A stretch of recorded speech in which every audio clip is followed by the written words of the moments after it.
Welcome back to another vlog. It's been a while. I have not been recording. Well, I've been doing car things, but I haven't been recording, which, I apologize for that. Got a fancy new mic setup, fancy new camera. I hope this quality looks good. I don't know if the audio is gonna be good. There's fans running in the background. It's the middle of summer.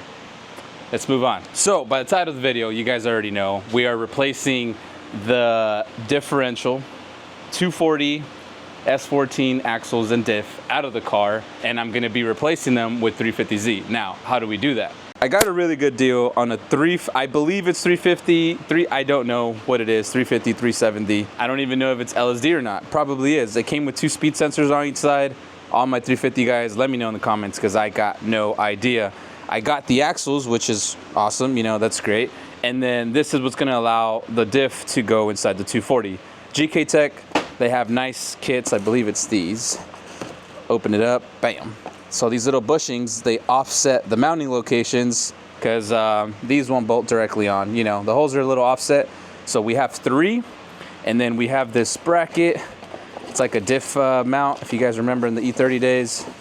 But it's directly built in, no welding required. And that's gonna occupy the other hole inside my subframe, I think. I hope, now that I'm thinking about it. Oh man, who knows? So we'll figure it out. Now, I do want to weld the diff. I totally forgot about this step. So we're gonna end up opening it, draining the fluid, getting it all cleaned and prepped, and then we're gonna weld it just because, LSDs are cool. Or maybe I'll call somebody and ask if 350Z LSDs are fine to drift on. If they're not, I'm gonna weld it so I don't have any issues with my rear end.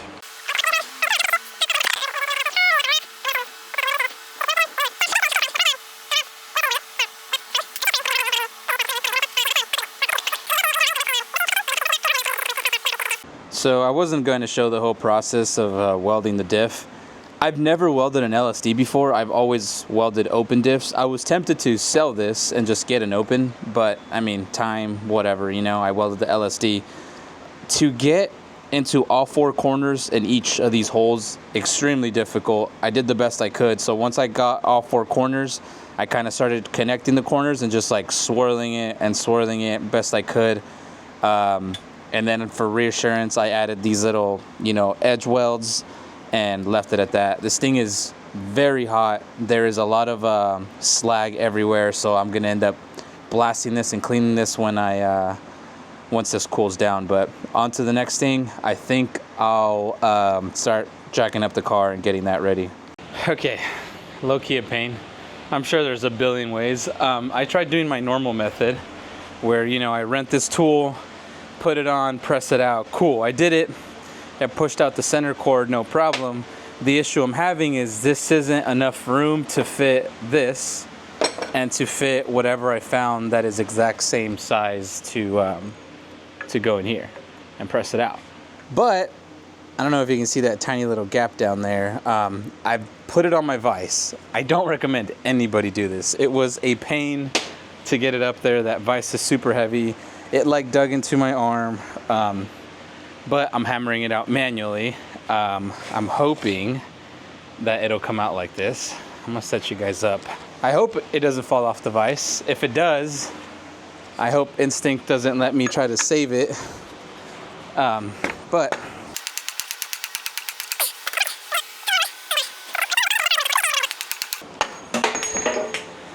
okay. That's one way. Bada bing, bada boom. That's not bad. Easy, right? Simple. I just love making my life difficult. Okay, I got the bushings out. I had to put it back on my vise, get them out. I ended up cleaning these holes with like a wire brush on a drill attachment. And now the gktech bushing slides right in with no effort at all, which is what we want. I thought they were gonna have to be pressed back in or throw them in the freezer or something, but the fact that they're, perfect fit, I like that, because then I could just like line up the diff and then throw these bushings in afterwards and, rick it, that's how they fit, you know what I mean? And then now I think I'm gonna time lapse, like removing all this. You don't gotta see that, you know what it is. You see bolts, you remove them, you throw them away, you know what I'm saying? So now that you posted on Facebook Marketplace your old parts and you make all the money back, you're gonna wanna move on to the 350 diff. We're gonna put gasket maker and seal this up. Pretty simple, you know?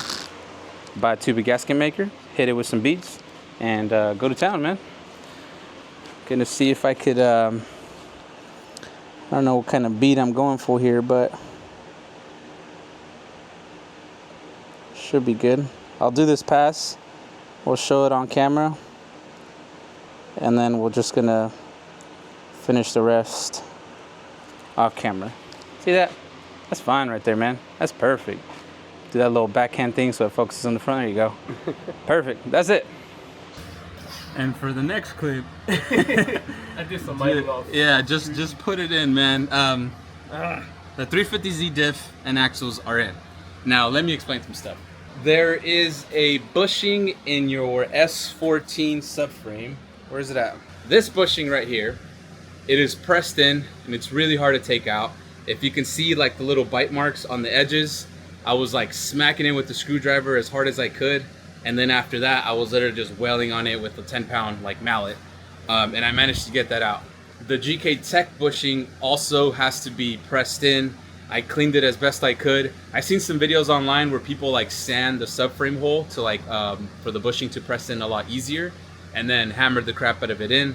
I'll show you the positioning of all the bushings. You guys can probably look it up on gktech's website, but do that first before installing the diff.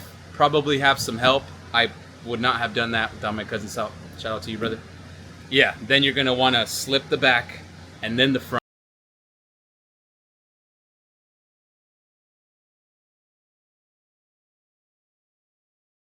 So the rear bushing is in its downward position, and you can see all the marks, all the hammering, everything. It's in the most downward position. And then the bushings over here, they're kind of offset towards the inside of the diff. And I use the washer just as an extra precaution, but they're on the inside position. I held the light in there to kind of like line them up, and I had a jack on the diff the entire time and throw them on. But first, I have these loose, these front bolts, and then screw this one in, and it'll like pull the diff back, and you know, bushing lines up, and then this is all nice and flush and whippy whoop whoop, right? And then that's all good to go. The diff cover, I can get to all the bolts. I haven't tightened all the bolts yet. I'll do it tomorrow once the RTV kind of dries. All the bolts are hand tight. But yeah, diff is in. So before you even install the diff, you want to put in the axles first. So I had the axles already into the hubs all the way. And as I was jacking the diff up, I kind of had the axles out of the way, you know. Make sure axles going first, and then the diff. I don't think you can install the axles with the diff already in. Make sure you guys do that. I'm just gonna line up my drive shaft, throw it on, and that's it, man. Should be good to go. Oh yeah, I have the secondary diff mount, which I need to do that, which you drill into the, let me just show that. All right, it is day number, the next one for me. I'm kind of using this whole face tracking thing. It's kind of cool. I can like move around and talk. So in the last clip, I just rewatched it. I was talking about doing the secondary diff mount. That's super simple. And then I realized that my existing drive shaft that I have is for the 240. I'm gonna put my face right here. The 240 diff flange.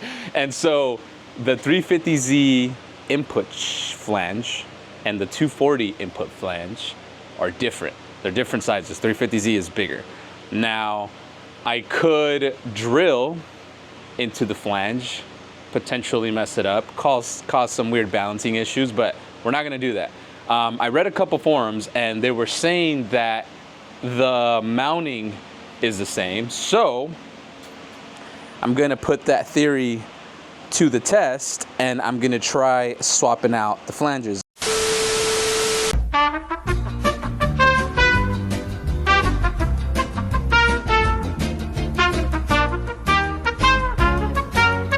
This is gonna be a quick clip. The center little alignment ring of your drive shaft is actually the same size as the 350Z one. So I put that on, marked the holes, or blasted the holes, So it should look something like this, and then it lines up. My holes weren't perfect. I had to like kind of oval out 2 of them a little bit, and that's okay because at least the center is aligned. And so as long as you do this, your 350Z flange will line up with your 240 drive shaft, and that's a done deal. It's a free mod. If I get crazy vibrations later, I'll buy whatever I have to buy, but for now, this will get the car running. That's all I care about. Up next, I opted out for the secondary diff mount from gktech. The reason you want to do this is the 350Z diff cover, which I could swap it out for the 240. They had this kit, so anyways, I'm rambling. The 350Z diff comes with only 1 mounting point in the back, not 2. And because it only has 1, the diff is now susceptible to movement.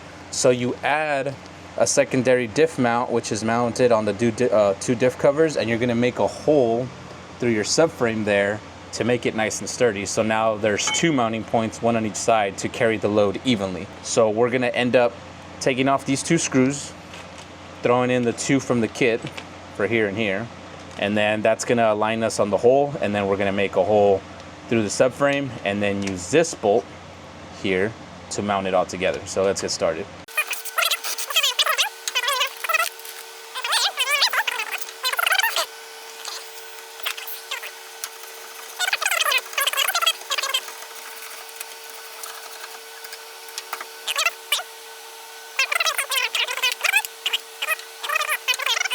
Okay, easy does it now.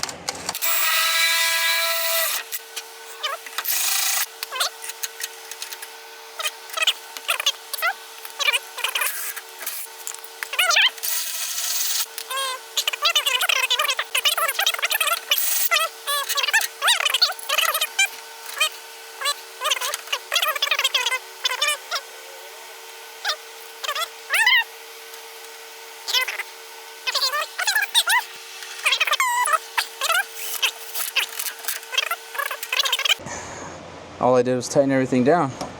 Awesome. It made my life a little easier because I don't have a gas tank in here, so I was able to access all the bolts to the top. You can see the nut down there. But now I'm just gonna throw in the axle bolts, bolt them all in. I don't need to show that, and then the axle nut, right? Pretty much done with the video. You guys get it. You guys know what's going on. All right, that wraps it up for today's video. This face tracking thing's kind of weird, but I kind of like it because I can do this by myself. That's it for today's video, man. I've been recording a lot, and I came across a really big hurdle on every video almost. Everything's like 90% complete. That's why I haven't uploaded nothing. And even this, like the input fans on the diff, I wasn't expecting any of that. But I might just make like a compilation video of everything I've done to the car, but we'll see. But anyways, if you guys have any questions, drop them below. That's it. Thank you guys for watching. Like, comment, subscribe, tell your mom. Peace.